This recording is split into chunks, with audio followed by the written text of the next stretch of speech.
আসসালামু আলাইকুম। শাপলা SMA lifestyle blog চ্যানেলে আপনাদের সবাইকে স্বাগতম। কেমন আছেন সবাই? আশা করি আল্লাহর অশেষ রহমতে আপনারা সবাই ভালো আছেন। আলহামদুলিল্লাহ, আপনাদের দোয়া ও ভালোবাসা আমরা ভালো আছি। তো আমি আজকে কলা তরকারি রান্না করব, তার জন্য কলাগুলো কেটে নিচ্ছি। তো কলাগুলো যখন কাটছিলাম তো পানিতে রাখছি কেটে, আমি ওই পানিতে অল্প একটু হলুদ দিয়ে দিছি আর কি, দিয়ে তারপর আমি কলাগুলো কেটে অল্প কিছুক্ষণ ভিজিয়ে রাখবো, তো কষগুলো আর কি চলে যাবে তার জন্য। আর যারা আমার ভিডিওটি দেখা শুরু করেছেন তো প্লিজ একটা লাইক দিয়ে দিবেন, আর পুরাটা ভিডিও দেখার জন্য অনুরোধ রইল। কেউ টেনে টেনে ভিডিও দেখবেন না, তাতে আপনার চ্যানেলের যেমন ক্ষতি, আমার চ্যানেলের কিন্তু এরকম ক্ষতি।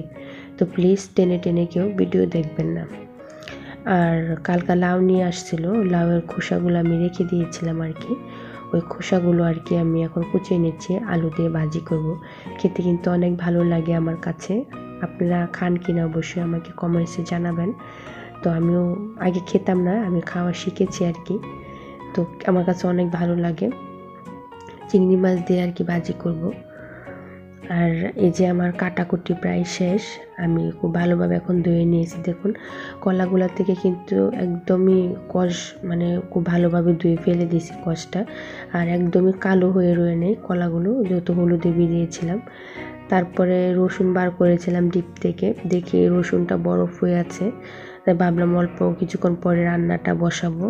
তো রান্না করতে গিয়ে দেখি যে ধনিয়ার গুঁড়া যেটা কিনে আর কি খাই, ওইটা গুঁড়াটা শেষ হয়ে গেছে।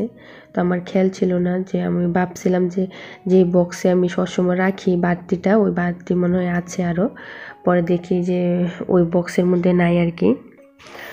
তো ভাবলাম তো বাসায় গুঁড়া করে নিই, তো ধনিয়া ছিল, পরিষ্কার করে আর কি আমি মানে ভালোভাবে ভেজে শিলপাটায় আর কি বেটে নেব। তো অনেক তরকারিতে দিলে এটার সেন্টটা অন্যরকম আসে, যেহেতু ভাজা। তো ভেজে আর কি এরকম করে পাটায় বেটে রান্না করলে ওটা টেস্টটা অন্যরকম আসে। আর বাজার থেকে যে কিনা হয় ওগুলো তো আর ভাজে না, তো এত একটা গন্ধ আর কি আসে না। আর যারা আমার ভিডিওটি দেখছেন প্রতিনিয়ত সুন্দর সুন্দর কমেন্টস করে যাচ্ছেন, আপনাদের সবাইকে অসংখ্য অসংখ্য ধন্যবাদ জানাই। আর যারা এখন আমার চ্যানেলটি সাবস্ক্রাইব করেন নাই, তো প্লিজ ভিডিওটি দেখে আমার চ্যানেলটা সাবস্ক্রাইব করে আমার পাশেই থেকে যাবেন, এটা আপনাদের কাছে রিকোয়েস্ট আমার। আর টেনে ভিডিও দেখবেন না, কেউ স্প্যাম কমেন্ট করবেন না। সবসময় আমি বলি, স্প্যাম কমেন্ট করলে আপনি যেমন ক্ষতি, আমার কিন্তু এরকম ক্ষতি। আপনারা স্প্যাম কমেন্টগুলো কেন করেন বুঝি না আমি।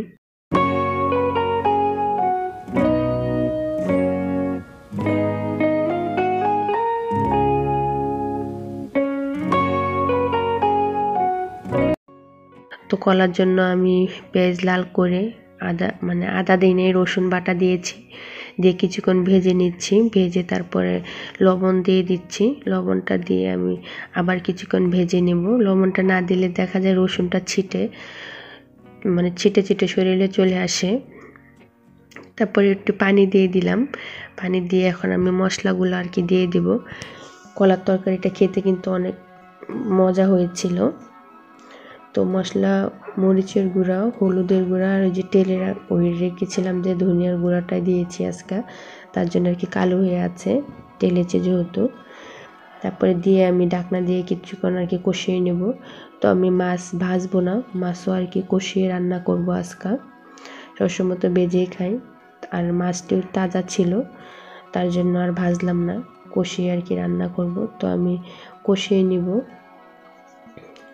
ভালোভাবে, কষিয়ে তারপরে আর কি রান্নাটা আমি করে নেব।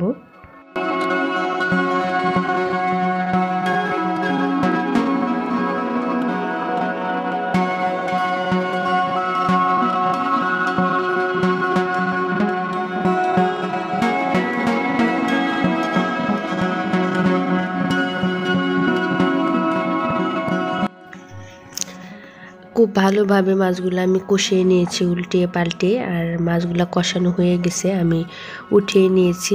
উঠিয়ে তারপরে এই জায়গায় আমি কেটে রাখা কলাগুলো দিয়ে দিছি। আর দেখুন কলাগুলো কিন্তু একদমই কালো হয় নাই, যেহেতু আমি হলুদের গুঁড়া দিয়ে আর কি পানিতে ভিজিয়ে রেখেছিলাম, এমনি পানিতে রাখলে কালো হয়ে যেত।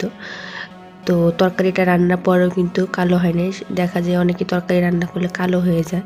তো এইভাবে যদি আপনারা ফলো করে রান্নাটা করেন, হলুদের পানির মধ্যে ভিজিয়ে রেখে দিন কিছুক্ষণ, তো কিন্তু তরকারিটা আর কালো হবে না।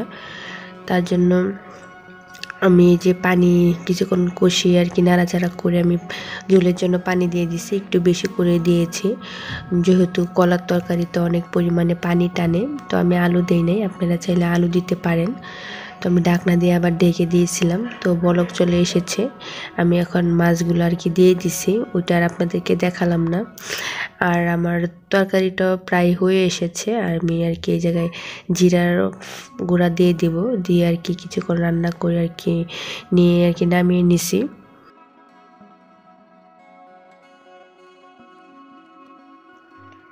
লাউয়ের খোসাগুলো এখন আর কি ভাজি করে নেব আমি। লবণ আর চিংড়ি মাছগুলো হালকা একটু ভেজে নিচ্ছি, নিয়ে আর কি একটু হলুদের গুঁড়া আর একটু মরিচের গুঁড়া দিয়ে দেবো। তো কাঁচা মরিচটা ছিল না বাসায়, তার জন্য আর কাঁচা মরিচটা দিতে পারি নাই। একটু ধনিয়ার গুঁড়াও দিয়েছি আমি, যেহেতু ভেজে রাখা গ্যারান আসবে তার জন্য আর কি।